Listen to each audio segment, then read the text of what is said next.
ಸುಮಾರು 4.42 MLD ಸಾಮರ್ಥ್ಯ ತ್ಯಾಜ್ಯ ನೀರು ಸಂಸ್ಕರಣಾ ಘಟಕ ನಿರ್ಮಾಣ ಮಾಡಲಿಕ್ಕೆ ಸಭಾಧ್ಯಕ್ಷ 5.73 ಕೋಟಿ ಕೊಟ್ಟಿದ್ದೀವಿ. ಅದೇ ನೀವು ಕೊಟ್ಟ ವಿಚಾರವೆಲ್ಲ ಹೇಳಿದ್ದಾರೆ. ಪ್ರಾಬ್ಲಮ್ ಏನು, ಅಲ್ಲಿ ಒಂದು ಕಂಡೀಷನ್ ಇದೆ, 35 ಲಕ್ಷ ದೇವದುರ್ಗ ಮುನ್ಸಿಪಾಲಿಟಿ ಕಟ್ಟಬೇಕು. ಈ ದುಡ್ಡು ಎಲ್ಲಿಂದ ಕಟ್ಟುವುದಂತ ಕೇಳೋದು, ಅಲ್ಲಿ ಇನ್ಕಮ್ ಇಲ್ಲ ಅಂತ ಹೇಳಿ. ಇಲ್ಲ ಸಭಾಧ್ಯಕ್ಷ, ಅದು ನಾವು ಕೊಡ್ಲಿಕ್ಕೆ ಸಾಧ್ಯ ಆಗೋದಿಲ್ಲ ಸಭಾಧ್ಯಕ್ಷ, ಯಾಕಂದ್ರೆ UBL ಶೇರ್ಸ್ ಇದ್ದೇ ಇರ್ತದೆ ಸಭಾಧ್ಯಕ್ಷ. ಇರುವಂತ ದುಡ್ಡಲ್ಲಿ ಅವರು, ಯಾಕಂದ್ರೆ ಇಡೀ ರಾಜ್ಯದಲ್ಲಿ ಅದೇ ತರ ಸಿಸ್ಟಮ್ ಇರೋದು ಸಭಾಧ್ಯಕ್ಷ. 35 ಲಕ್ಷ ಅವರು ಠೇವಣಿ ಇಟ್ಟು ಆದ್ಮೇಲೆ ನಾವು DPR ತಯಾರು ಮಾಡಿ ಆಗ ನಾವು ಬೋರ್ಡ್ ಇಂದ ಈ ಕೆಲಸ ಮಾಡ್ಲಿಕ್ಕೆ ಸಾಧ್ಯ ಆಗ್ತದೆ ಓಕೆ ಸರ್, ಒಂದೇ ನಿಮಿಷ. ಈಗ ಅಂದ್ರೆ ಆ ಸಮಸ್ಯೆಗೆ ಪರಿಹಾರನೇ ಇಲ್ದಂಗ ಆಗ್ತದ, ಯಾಕಂದ್ರೆ ನಮ್ಮಲ್ಲಿ 35 ಲಕ್ಷ ಕಟ್ಟಕ್ ಆಗೋದಿಲ್ಲ ಅಂತಾನೆ ಇಲ್ಲಿವರೆಗೆ ಅದು ಕೆಲಸ. MLA ಗ್ರಾಂಟ್ ಇಂದ ಕೊಡಬಹುದಲ್ಲ ನೀವು ಆತರ ಏನಾರು ಹೇಳಿದ್ರೆ ಬೇಕಾದ್ರೆ ನಾವು MLA ಗ್ರಾಂಟ್ ಇಂದ ಅಂತಲ್ಲ, KKRDB ಅನುದಾನದಲ್ಲಿ ಕೊಡಂದ್ರೆ ಮನೆ ಅಧ್ಯಕ್ಷರೇ ನಾವು ಕೊಡ್ತೀವಿ. ಇನ್ನೊಂದು FST ಏನು ಇದೇನು ಘಟಕ ಏನು ತ್ಯಾಜ್ಯ ಮಲ ತ್ಯಾಜ್ಯನ ಹೊರಗೆ ಹಾಕಂತದ್ದಲ್ಲ, ಅದು ನಮ್ಮಲ್ಲಿ ಗಾಡಿಗಳೇ ಹೋಗೋದಿಲ್ಲ. ದಯಮಾಡಿ ಅದನ್ನ ಬಿಟ್ಟು ಈಗ ಮೊದಲೇನು ಒಳಚರಂಡಿ ಇದೇನು ಸಂಪೂರ್ಣ ಕೆಲಸ ಮಾಡಿಕೊಡ್ಬೇಕು ಅನ್ನೋ ಮಾತಾಡಿ ಜೊತೆಯಲ್ಲಿ. ಈಗ ಯಾವ ರೀತಿ ಅಧ್ಯಕ್ಷ ಒಂದು ಸಲಹೆ ಕೊಡ್ಲಿಕ್ಕೆ ಬಯಸಿ ಸಭಾಧ್ಯಕ್ಷ, ಒಂದೇ ಸರಿ ಕಟ್ಟಕ್ಕಾಗಿಲ್ಲ ಅಂದ್ರೆ ಬಗೆಹರಿಸಿ ಕಟ್ಟಿದ್ರೇನು ಅದನ್ನ ಆ ದುಡ್ಡನ್ನು ತಗೊಂಡು ಕೆಲಸ ಮಾಡ್ಲಿಕ್ಕೆ ಸೆಷನ್ ನಂತರ ಅವರ ಅಧಿಕಾರಿ ಚೀಫ್ ಆಫೀಸರ್ ಮತ್ತು ಅಧ್ಯಕ್ಷ ಕರೆಸಿಕೊಂಡು ನಿಮ್ಮ ಒಳಚರಣೆ ಅಧಿಕಾರಿ ಕರೆಸಿ ಕೂತ್ಕೊಂಡು ನಿಮ್ಮ ಮುಂದೆ ಫೈನಲ್ ಆಗ್ಲಿ. ಇಲ್ಲ ಇಲ್ಲ, ನಮಗೂ ಇದ್ರ ಬಗ್ಗೆ ಆಸಕ್ತಿ ಇದೆ ಸಭಾಧ್ಯಕ್ಷ. ಸೆಕ್ರೆಟರಿ ಹೇಳಿದ್ದಾರೆ, ಅದು ಹಂತವಾಗಿ ದುಡ್ಡು ಕಟ್ಟಿದ್ರೆ ಅಟ್ಲೀಸ್ಟ್ ಒಂದೇ ಸರಿ ಕಟ್ಟಕ್ ಆಗಿಲ್ಲ ಅಂದ್ರೂ ಎಷ್ಟಿದೆಯೋ ಅಷ್ಟು ಕಟ್ಟಿದ್ರೆ ನಾವು ಆ ಕೆಲಸ ಮಾಡ್ಲಿಕ್ಕೆ ನಾವು. ಈಗ ತಾವು ಇಲಾಖೆಗೆ ಬರೀರಿ ಸಭಾಧ್ಯಕ್ಷರೇ, ಪುರಸಭೆಗೆ ಬರೆಸಿ ನೀವು ಬೇಕಾದ್ರೆ ಅಲ್ಲಿಂದ ಇದು ಮಾಡಿ. ದೇವೇಗೌಡ ಜಿಟಿ.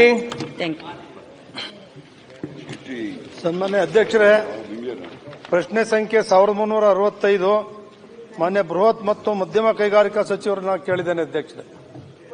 ಸನ್ಮಾನ್ಯ ಸಭಾಧ್ಯಕ್ಷರು ಉತ್ತರವನ್ನು ಒದಗಿಸಲಾಗಿದೆ. ಸನ್ಮಾನ್ಯ ಅಧ್ಯಕ್ಷರೇ, ಉತ್ತರವನ್ನು ಒದಗಿಸಿದ್ದಾರೆ. ನಮ್ಮ ಕ್ಷೇತ್ರದ ಹೆಬ್ಬಾಳ, ಊಟಗಳ್ಳಿ, ಬೆಳಗೊಳ 160 ಅದು ಮಂಡ್ಯಕ್ಕೆ ಬರುತ್ತೆ, ಬೆಳವಾಡಿ, ಕಡ್ಕೊಳ, ಇದರಲ್ಲಿ ಕೂರ್ಗಳಿನೂ ಸನ್ಮಾನ್ಯ ಸಚಿವರೇ ಕೂರ್ಗಳಿನೂ ಕೂಡ ಬರುತ್ತೆ. 472 ಎಕರೆ, 278 ಇಂಡಸ್ಟ್ರಿ ಇದಾವೆ. ಅದು ಸೇರಿದ್ರೆ 1299 ಕೈಗಾರಿಕೆಗಳು ಇದಾವೆ ಅಂತೇಳಿ ತಮ್ಮ ಅಂಕಿಅಂಶದ ಪ್ರಕಾರ ಕೊಟ್ಟಿದ್ದೀರಿ. ನಾನು ತಮ್ಮಲ್ಲಿ ಕೇಳ್ತಕ್ಕಂಥದ್ದಿಷ್ಟೇ, ಏನು CSR ಫಂಡ್ ಇದೆ, CSR ಫಂಡು ಏನು ಬಳಕೆ ಆಗ್ತಾ ಇದೆ, ಇಷ್ಟೊಂದು ಇಂಡಸ್ಟ್ರಿಗಳಿದಾವೆ. ನಾನು ತಮ್ಮಲ್ಲಿ ಮನವಿ ಮಾಡೋದೇನು ಅಂತ ಹೇಳಿದ್ರೆ, CSR ಫಂಡನ್ನ ಸರ್ಕಾರಿ ಶಾಲೆಗಳಿಗೆ, ಇವ್ರು ಬರೀ ಒಂದೊಂದು ಶಾಲೆಗಳು ತಗೊಂಡಿದ್ರು ಅಧ್ಯಕ್ಷರೇ, ಇವತ್ತು ಕಂಪ್ಲೀಟ್ ಆಗ್ತಾ ಇದೆ. ಬಡ ಮಕ್ಕಳು ಓದ್ತಕ್ಕಂಥ ಸರ್ಕಾರಿ ಶಾಲೆಗಳ ಕಟ್ಟಡಗಳಿಗೆ, ಅವರಿಗೆ ಪೀಠೋಪಕರಣಗಳಿಗೆ, ಅಂಗನವಾಡಿಗಳಿಗೆ ಸಂಪೂರ್ಣವಾಗಿ CSR ಫಂಡ್ ಅನ್ನ ಸರ್ಕಾರಿ ಶಾಲೆಗಳಿಗೆ, ಅಂಗನವಾಡಿಗಳಿಗೆ ಮಾತ್ರ ಕೊಡಬೇಕು ಅಂತಕ್ಕಂಥದ್ದನ್ನ ತಾವು ಮಾಡಬೇಕು ಅಂತಕ್ಕಂಥದ್ದು ಮನವಿ ಮಾಡ್ತೇವೆ ಅಧ್ಯಕ್ಷರೇ. ಹಿಂದೆ ಕಡಿಮೆ ದುಡ್ಡು ಸರ್ಕಾರದಿಂದಾನೇ ದುಡ್ಡು ಕೊಟ್ಟು ಅವರಿಗೆ ಕಡಿಮೆ ರೇಟಲ್ಲಿ ಜಮೀನು ಕೊಟ್ಟು ನೀರು, ವಿದ್ಯುತ್ ಶಕ್ತಿ ಎಲ್ಲ ಕೊಡ್ತಾ ಇದ್ರು ಕೂಡ ಆ ಭೂಮಿ ಕಳ್ಕೊಂಡಿರೋರಿಗೆ ನೌಕರಿ ಸಿಕ್ಕಿಲ್ಲ ಅಧ್ಯಕ್ಷರೇ. ಅವ್ರು ಧರಣಿ ಮಾಡಿದ್ರೆ ಕೋರ್ಟಲ್ಲಿ ಹೋಗಿ ಸ್ಟೇ ತಗೊಂಬತ್ತಾರೆ ಅಧ್ಯಕ್ಷರೇ. ಇವತ್ತು ನೌಕರಿ ಇಲ್ಲ, ಭೂಮಿ ಕಳ್ಕೊಂಡಿರ್ತಕ್ಕಂಥವ್ರಿಗೆ ಕಡಿಮೆ ಆ ಭಾಗದ ರೈತರ ಮಕ್ಕಳಿಗೆ ಶಿಕ್ಷಣ ಕೊಡ್ತಕ್ಕಂಥದ್ದಕ್ಕೆ CSR ನಿಧಿಯನ್ನ ಬಳಸಬೇಕು. ಇವತ್ತು ಎಂತೆಂತ ಇನ್ಫೋಸಿಸ್ ಇದೆ, ಬೆಮೆಲ್ ಇದೆ, ಬಹಳಷ್ಟು ಕೈಗಾರಿಕೆಗಳಿದ್ದಾವೆ ಅಧ್ಯಕ್ಷರೇ. ನಾನು ಮುಖ್ಯಮಂತ್ರಿಗಳು ಇಲ್ಲೇ ಇದ್ದಾರೆ, ಮುಖ್ಯಮಂತ್ರಿಗಳೇ ಪೊನ್ನಣ್ಣ ಒಂದ್ ನಿಮಿಷ, ನಮ್ಮ ಈ ಜಿಲ್ಲಾಧಿಕಾರಿಗಳು ಒಂದ್ ನಿಮಿಷ, ಮುಖ್ಯಮಂತ್ರಿಗಳಿಗೆ ಗಮನ ಸೆಳೀತಾ ಇದ್ದೀನಿ. ಜಿಲ್ಲಾಧಿಕಾರಿಗಳ ಸಮಿತಿ ಕೈಗಾರಿಕೋದ್ಯಮಿಗಳ CSR ಫಂಡ್ ಅನ್ನ ರಿವ್ಯೂ ಮಾಡ್ತಾರೆ. ಆ ಲೋಕಲ್ ಇರ್ತಕ್ಕಂಥ ಶಾಸಕರುಗಳನ್ನ ಅಲ್ಲಿ ಒಂದು ಸದಸ್ಯರನ್ನ ಮಾಡಿದ್ರೆ ಅವ್ರಿಗೆ ಗೊತ್ತಾಗ್ತದೆ. ಇಲ್ಲದ್ರೆ ಏನು ಗೊತ್ತಿಲ್ಲ, CSR ಫಂಡು ಭೂಮಿ ಕಳ್ಕೊಂಡಿರೋ ಇದರಲ್ಲಿ ಏನ್ ಕಟ್ಟಿದ್ದಾರೆ, ಅವ್ರಿಗೆ ನೌಕರಿನೂ ಇಲ್ಲ, CSR ಫಂಡು ಅಲ್ಲಿಗೆ ಬಳಕೆ ಆಗ್ತಾ ಇಲ್ಲ. ಆ ಪ್ರದೇಶದ ಶಾಲೆಗಳಿಗೆ, ಬಡ ಪ್ರೈಮರಿ ಸ್ಕೂಲ್ಗಳಿಗೆ, ಹಿರಿಯ ಪ್ರಾಥಮಿಕ ಶಾಲೆ, ಅಂಗನವಾಡಿಗಳಿಗೆ ಉಪಯೋಗಿಸಬೇಕು ಅಂತೇಳಿ ನೀವೊಂದು ತೀರ್ಮಾನ ಮಾಡಬೇಕು ಅಂತೇಳಿ ನಾನು ಕಳಕಳಿಯ ಮನವಿಯನ್ನ ಮಾಡ್ತಾ ಇದ್ದೇನೆ. ಓಕೆ, ಸನ್ಮಾನ್ಯ ಸಭಾಧ್ಯಕ್ಷರೇ, ನಾನು ಮಾನ್ಯ ಸಚಿವರಿಗೆ ಅವ್ರು ಕೇಳಿದಂತ ಪ್ರಶ್ನೆಗೆ ಎಷ್ಟು ಸುಮಾರು ಕೈಗಾರಿಕೆಗಳ ಸಂಖ್ಯೆ 1105 ಪ್ರದೇಶ 1181 ಸುಮಾರು 3244 ಎಕರೆ ಜಮೀನು ಕೈಗೆತ್ತಿಕೊಂಡಿದ್ದೀವಿ. ಅದರಲ್ಲಿ 1181 ಘಟ್ಟಗಳಲ್ಲಿ 1090 ಅನುಷ್ಠಾನಗೊಂಡಿದ್ದಾವೆ. ಅದರಲ್ಲಿ 24 ಘಟಕಗಳು ಅನುಷ್ಠಾನ ಪ್ರಗತಿಯಲ್ಲ, 54 ಘಟಕಗಳು ಚಾಲ್ತಿ ಆಗಿಲ್ಲ, 8 ಕೈಗಾರಿಕೆ ನಿವೇಶನ ಸಂಬಂಧಿಸಿದ ನ್ಯಾಯಾಂಗ ಪ್ರಕರಣದಲ್ಲಿ ಇದೆ. ಇದೆಲ್ಲ ಡೀಟೇಲ್ಸ್ ಕೊಟ್ಟಿದ್ದೀನಿ ನಾನು ಹೇಳ್ತೀನಿ. ನಾನು ಆಮೇಲೆ ಅದಕ್ಕೆ ಸೇರಿಸಿನ ಇದು ಮಾಡ್ತೀನಿ.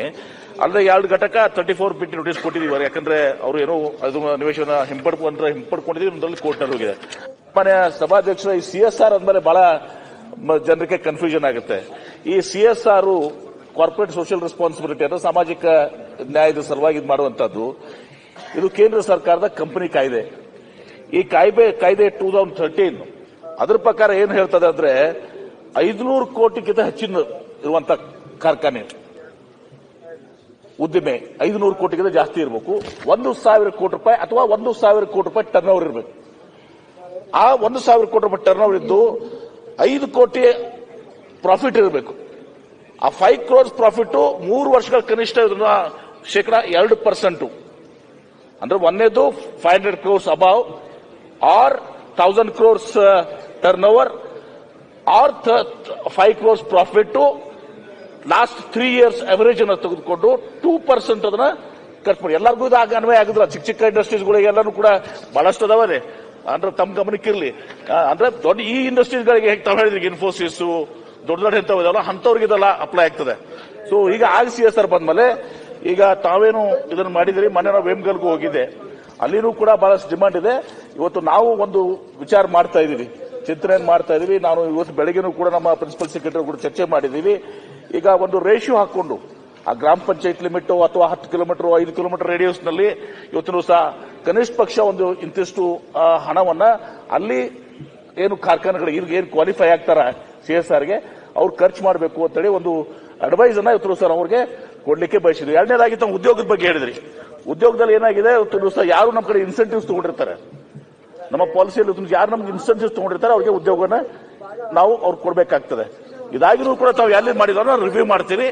ಅದನ್ನ ಈಗಾಗಲೇ ನಾವು ಒಂದ್ ಸೆಟ್ ಎಲ್ಲಾನು ಕೂಡ ಇಡೀ ಸ್ಟೇಟ್ ನಲ್ಲಿ ಎಲ್ಲೆಲ್ಲಿ ಎಂಪ್ಲಾಯ್ಮೆಂಟ್ ಕೊಟ್ಟಿದ್ದಾರೆ ಕೊಟ್ಟಿಲ್ಲ ಅಂತ ಸಮಗ್ರ ಮಾಹಿತಿಯನ್ನು ನಾವು ತರಿಸ್ಕೊಂಡಿದ್ದೀವಿ. ಅದು ಮಾನಿಟರ್ ನಾವು ಮಾಡ್ತಾ ಇದೀವಿ. ಈಗೂ ತಾವು ಹೇಳಿದಿರಲ್ಲ, ಇದು ತಮ್ಮ ಇದನ್ನು ಕೂಡ ಅಲ್ಲಿ ಎಂಪ್ಲಾಯ್ಮೆಂಟ್ ಕೊಡಬೇಕಾಗಿದ್ದ ಕರ್ತವ್ಯ.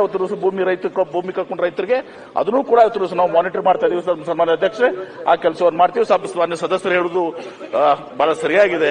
ಆ ರೀಜನ್ ನಲ್ಲೇ ಖರ್ಚು ಆಗಬೇಕು ಮತ್ತು ಅದನ್ನ ಒಂದು ರೇಡಿಯಸ್ ಯಾವ ರೀತಿ ಆ ರೀಜನ್ಗೆ ಇದು ಆಗಬೇಕು ಅಂತ ಇಟ್ಕೊಂಡು ಮಾನದಂಡ ಫಿಕ್ಸ್ ಮಾಡ್ತೀವಿ.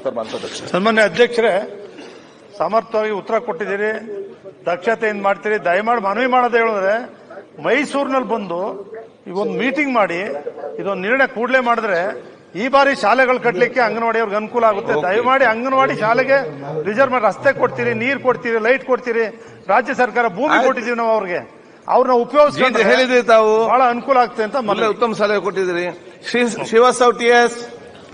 ಸನ್ಮಾನ್ಯ ಅಧ್ಯಕ್ಷರ, 1422 ಚುಕ್ಕೆ ಗುರುತಿನ ಪ್ರಶ್ನೆಯನ್ನ ಸನ್ಮಾನ್ಯ ನಗರಾಭಿವೃದ್ಧಿ ಮತ್ತೆ ನಗರ ಯೋಜನಾ ಸಚಿವರನ್ನ ಕೇಳಕ್ ಬಯಸ್ತಾ ಇದ್ದೇನೆ ಅಧ್ಯಕ್ಷ. ಮಾನ್ಯ ಸಭಾಧ್ಯಕ್ಷರ ಉತ್ತರವನ್ನು ಒದಗಿಸಲಾಗಿದೆ. ಅಧ್ಯಕ್ಷರ ಉತ್ತರ ಕೊಟ್ಟಿದ್ದಾರೆ. ನಾನು ಎತ್ತಿದ ಪ್ರಶ್ನೆ ಏನು ಅಂದ್ರೆ, ನಮ್ಮ ಕ್ಷೇತ್ರದೊಳಗೆ ಪೌರ ಕಾರ್ಮಿಕರ ಬಹು ವಸತಿ ಕಟ್ಟಡ ಇದೆ ಅಧ್ಯಕ್ಷರ. ಆ ವಸತಿ ಕಟ್ಟಡ